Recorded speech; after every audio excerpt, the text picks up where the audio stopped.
Hello and welcome back to Resident Evil Deep Dive, the series where I'm experiencing as much Resident Evil as I can every single day of October. Today we're looking at the absolute masterpiece, Resident Evil 4 Remake. Let's get started.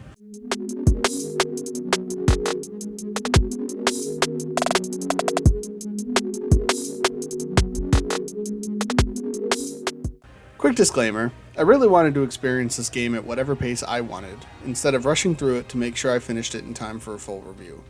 So with that, consider this a first impressions video instead of a full review, since as of this video's release I'm still only a little before halfway through. Anyway, let's talk about the game itself. This game is everything people claim it to be.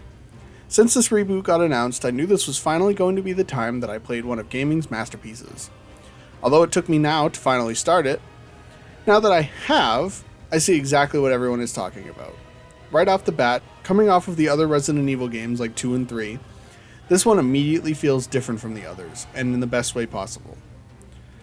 Almost like a perfect evolution of the concepts brought upon by the earlier games. The more open and varied environments, the full 360 controls and over-the-shoulder aiming.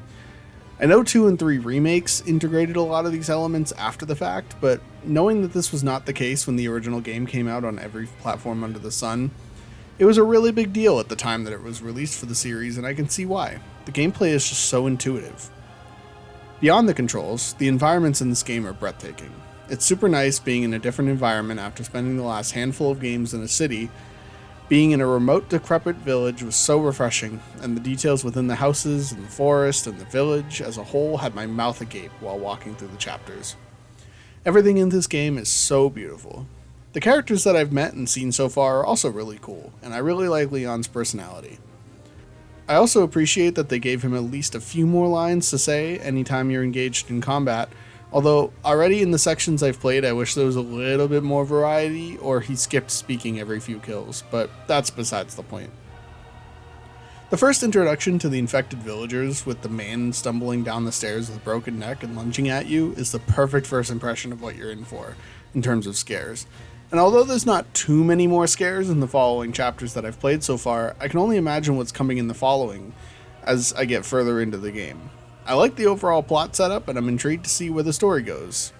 As honestly, from this point, I haven't been spoiled at all, which is a miracle in and of itself, so I'm actually going in fully blind here.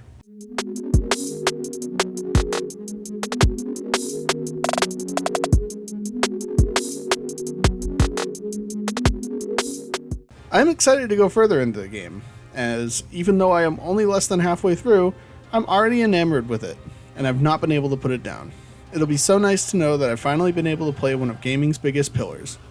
What did you think of Resident Evil 4? What platform did you play it on? Let me know in the comments below, and don't forget to subscribe while you're down there. Thanks for watching, and I'll see you tomorrow.